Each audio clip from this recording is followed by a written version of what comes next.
عزت دو، بہنوں کو وراثت میں حق دو، بہنوں کو وراثت میں حق دو، بہنوں کو وراثت میں حق دو۔ اگر باپ کی طرف تمہاری ذاتی کمائی ہے تمہارے ذمہ نہیں، باپ کی طرف سے ایک اینٹ بھی آئی ہے تو آدھا ٹکڑا کر کے دو بہنوں کو۔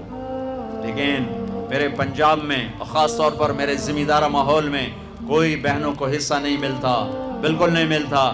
جیلی انگوٹھے لگوا کے زمین اپنے نام کروا لیتے ہیں۔ یہ ظلم و ستم ہر گاؤں میں ہے، ہر جگہ پر ہے۔ اور جس نے بہنوں کا حق کھایا سارا رزق حرام ہو گیا، سارا رزق حرام ہو گیا۔ میرے نبی نے فرمایا جس کو اللہ نے 2 بہنیں دی، اس نے ان کا حق ادا کیا، ان کے ساتھ حسن سلوک رکھا تو جنت اس کے لیے واجب ہوگی۔ آج کی بہن اپنے بھائی سے باپ کی وراثت میں سے حصہ نہیں مانگ سکتی، کہتا بے غیرت ہے، یا حصہ لے لے یا بائیکاٹ، حصہ لے گی تو بائیکاٹ۔ میرا رب کہہ رہا ہے للذکر مثل حظ الانثیین، او میرے بندو میں نے بیٹی کا حصہ بھی رکھا ہے، میں نے بیٹے کا حصہ بھی رکھا ہے۔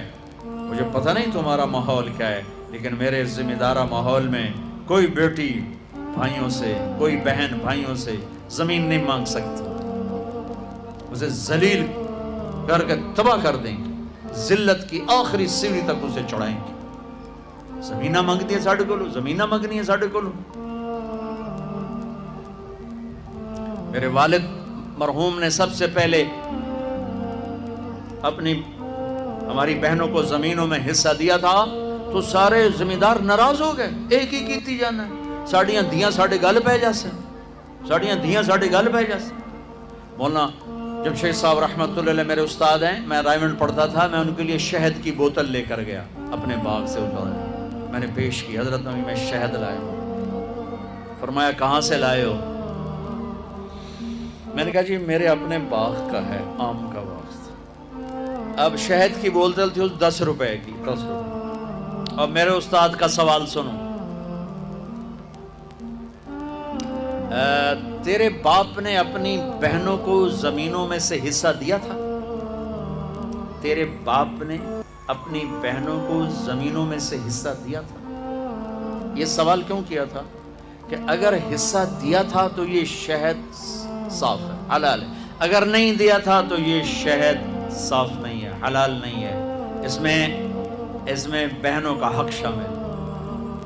میں نے کہا استاد جی اللہ کا لاکھ لاکھ شکر ہے میرے باپ کی بہن ہی کوئی نہیں تھی، 2 بھائی صرف، جے کوئی بہن ہوندی کدی نہ دیندے، دیندا ہی کوئی نہیں۔ پھر کہنے لگے اچھا تو تیرے دادا نے اپنی بہنوں کو حصہ دیا تھا؟ میں کہا صحیح میں اس لیے جمعہ ہی کوئی نہ ہو، میں نے کیا پتا۔ اتنی ریسرچ ایک شہد کی بوتل، ایک شہد کی بوتل کہ بہنوں کو حصہ دیا کہ نہیں دیا؟ آج میرے دیش میں بہنوں کو حصہ نہیں دیا جاتا، نہ پٹھان دیتے ہیں، نہ بلوچ دیتے ہیں، نہ سندھی دیتے ہیں، نہ پنجابی دیتے ہیں، نہ یہ بلتستانی دیتے ہیں، کوئی نہیں دیتا، سب بھائی کھاتے ہیں۔ او میرے بھائیو، چوری ہے، ڈاکہ ہے، ظلم ہے، ناانصافی۔ ایک زمیندار نے میرا بیان سنا، وہ اس کو بڑا خیال ہے، وہ گیا اپنی بہن کے پاس کہ میری بہن اے تو اپنا حصہ لے۔ وہ بیچاری ڈری ہوئی، کہنا ہاں بھائی میں تینوں دے دیتا ہے، میں نہیں لیندی، میں نہیں لیندی۔ اس نے کہا نا بھائی نا، میں دوزخ دے سوٹے نہیں سہ سکتا۔ اس نے پٹواری بلا سارا کر آ کے نا اپنی بہن کے نام لگوا دیا۔ 4 دن بعد کہنے لگا یہ ہن دیونی ہے تو دے چا۔ وہ آکھن لے میرے اپنے چھوٹے چھوٹے بچے میں کیوں دیواں؟ یہ اس طرح اپنی بہنوں سے لیتے ہیں، کلاشنکوف دکھا کر، پستول دکھا کر، وہ بیچاری جان بچانے کا، ٹھیک ہے لے لو لے لو۔ یہ بھی میرے معاشرے کا ایک ظلم عظیم ہے بھائیو۔ وہ پیچھے تک لوگ بیٹھے ہیں، ادھر مستورات ہیں۔ عرض کرتا ہوں اگر آپ صاحب ثروت ہیں، باپ کی وراثت میں کچھ ہے، اپنی بہنوں کو حساب کر کے دو، ورنہ سب حرام کھا رہے ہو۔ دودھ میں پیشاب کا ایک قطرہ سارے دودھ کو حرام کر دیتے۔